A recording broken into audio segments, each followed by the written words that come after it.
जय जय साथियों, जय गुरुदेव। सोहम गोरक्ष गुरुवे नमः, सोहम गोरक्ष गुरुवे नमः, सोहम गोरक्ष गुरुवे नमः। ओम नमः शिवाय। साथियों, आज मैं आपको गड़े धन को कब निकालना चाहिए, इसके शुभाशुभ के बारे में शास्त्रोक्त जानकारी दूंगा। लेकिन इसके पहले मैं आपको बताना चाहूँगा कि गड़ा धन निकालना संवैधानिक नहीं है। अतः मैं या मेरा चैनल धन निकालने की प्रेरणा नहीं देता है। यहाँ सिर्फ प्राचीन विद्या लुप्त ना हो जाए, इसलिए आपके ज्ञान वर्धन के लिए सिर्फ जानकारी मात्र दे रहा हूँ। तो देखिए, परमात्मा ने प्रत्येक कार्य के लिए एक समय निश्चित किया है। चाहे गृह प्रवेश हो या शादी हो या कोई वस्तु खरीदना हो, तो सभी कार्यों के लिए एक शुभ समय निश्चित किया गया है। जो व्यक्ति इन शुभ अशुभ समय को देखकर कार्य करता है, उसके हर कार्य सफल होते हैं। इसी तरह पृथ्वी में गड़े धन के लिए भी शास्त्रों में शुभाशुभ समय का वर्णन किया गया है। भारतीय ज्योतिषियों ने जीवन के प्रत्येक महत्वपूर्ण कार्य के लिए चंद्र और सूर्य की स्थिति को विचारणीय माना है। मुहूर्त के नाम पर जो तिथि नक्षत्र देखे जाते हैं, वे चंद्र और सूर्य की आकाशीय अवस्थिति के ही सूचक हैं।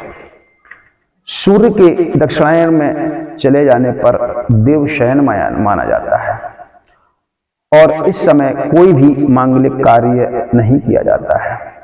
भगवत भजन और आध्यात्मिक चिंतन के लिए ही यह समय उपयुक्त माना जाता है। इसका वैज्ञानिक आधार भी है। साथियों, ये यदि आप इस पर विचार कर लिया आपने, जो मैं यहां बताने जा रहा हूं, तो निश्चित ही आप जमीन के अंदर की निधि को पाने के लिए सफलतापूर्वक सफल हो जाएंगे। आपको कोई परेशानी नहीं आ सकती है। निधि स्थान खोदने के लिए आषाढ़ मास का कृष्ण पक्ष और शुक्ल पक्ष की 10वीं तिथि तक अगहन, मार्गशीर्ष और पौष मास शुभ रहते हैं। इनके अलावा जिन महीनों में किसी प्रकार का कोई दोष नहीं हो, वे भी ग्रहण किए जा सकते हैं। देखिए, ये आप ध्यानपूर्वक सुनना और बार बार सुनना, तब आप इस पे अमल कर पाएंगे। देखिए, नक्षत्र के संबंध में शास्त्रों में बताया गया है कि कृतिका, भरणी, मृगशिरा, आद्रा, आश्लेषा, मघा, चित्रा, स्वाति, विशाखा, अनुराधा, ज्येष्ठा मूल नक्षत्र ये अशुभ होते हैं। इनमें कभी भी निधि को हाथ नहीं लगाना चाहिए, जमीन को हाथ नहीं लगाना चाहिए। इनके फल से देखिए, मघा, आश्लेषा, भरणी, विशाखा ये 4 नक्षत्र हैं। ये बहुत खतरनाक नक्षत्र है। इन नक्षत्रों में यदि जमीन खोदने का कार्य आप करते हैं तो कर्ता की मृत्यु निश्चित होती है। ये बताया गया है शास्त्रों में। आद्रा और कृतिका में खोदने पर धन नहीं मिलता है। अनुराधा में अगर आप काम करेंगे तो धन मिलने की बजाय आप और गरीब हो जाएंगे, यानी निर्धनता आती है। मूल नक्षत्र में यदि आप खोदेंगे तो आपको बीपी की बीमारी हो जाएगी, यानी ब्लड प्रेशर, रक्तचाप की बीमारी आपको हो जाएगी। और ज्येष्ठा नक्षत्र में यदि आप खोदेंगे तो रोग और संताप, दुख आपके लिए आएंगे। यदि आप चित्रा नक्षत्र में खोदते हैं तो झगड़े और विवाद की स्थिति बन जाएगी। धन तो नहीं मिलेगा, लेकिन विवाद की स्थिति बनेगी, झगड़े होंगे, देखिए, और अगर स्वाति नक्षत्र में आप होते हैं तब भी कलह होता है, ये निश्चित है। अगर आप इसे नहीं मानते तो करके देख लीजिए। अब देखिए, अब सही नक्षत्र कौन से हैं जिनमें काम किया जा सकता है। देखिए, नोट करिए, वो नक्षत्र हैं रोहिणी, पुनर्वसु, पुष्य, पूर्वा फाल्गुनी, हस्त, पूर्वाषाढ़, उत्तराषाढ़, श्रवण, शतभिषा, उत्तरा भाद्रपद, रेवती, ये नक्षत्र अनुकूल और सिद्धिप्रद माने जाते हैं। ये शास्त्रों का कथन है। अच्छा, इनमें दिन का भी बड़ा महत्व होता है। देखिए, शनिवार, रविवार और मंगलवार ये त्याज्य हैं, इनमें काम नहीं करना चाहिए। कभी भी जमीन को हाथ नहीं लगाना चाहिए, नहीं खुदाई नहीं करना चाहिए इन दिनों में। योगों में व्यतिपात के 3 दिन, अर्थात जिस दिन व्यतिपात हो उसे लेकर आगे के 3 दिन छोड़ देना चाहिए। और विष्टभद्रा करण के 6 घंटे अशुभ होते हैं। यदि विष्टभद्रा पड़ जाए या करण पड़ जाए तो आगे आने वाले 6 घंटे तक कार्य नहीं किया जा सकता है। देखिए, यहां एक बात ध्यान देने योग्य है कि करण स्थिति का आधा भाग होता है, करण तिथि का आधा भाग होता है। जब चंद्रमा सूर्य से 12 डिग्री दूर चला जाता है तो एक तिथि होती है। इसलिए स्वाभाविक है कि सूर्य से करीब 6 डिग्री दूर चलने का नाम करण है।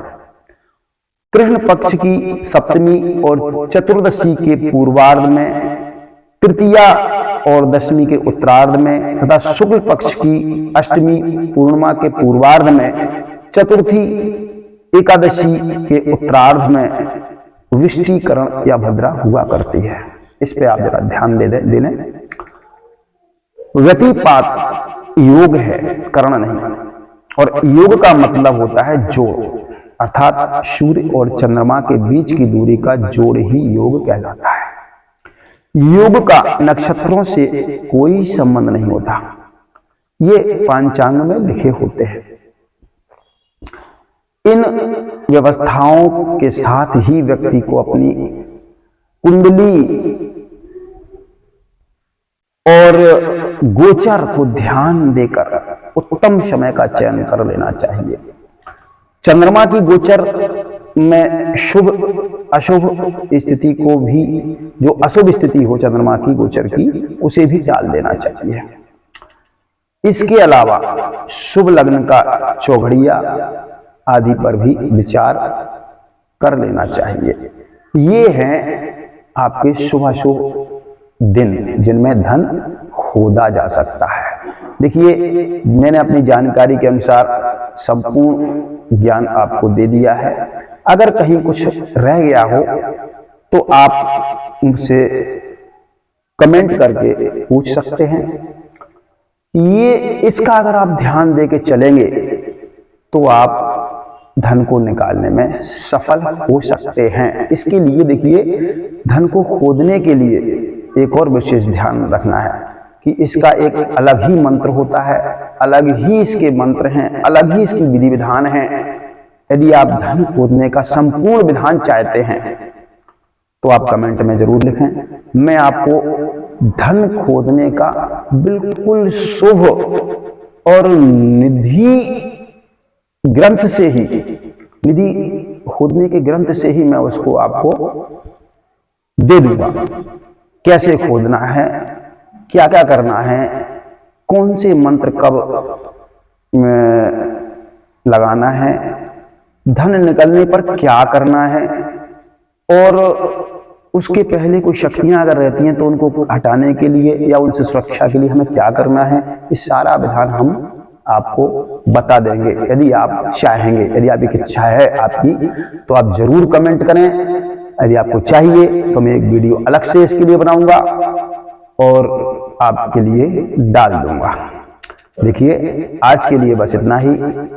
विशेष आपको अगर मेरी ये वीडियो महत्वपूर्ण लगी हो या आपके लाभदायक हो तो आप लाइक करें, और अगर चैनल पर पहली बार हैं तो सब्सक्राइब करें और बेल आइकन को दबा दें, जिससे समय समय पर ज्ञानवर्धक जानकारी आपको मिलती रहे।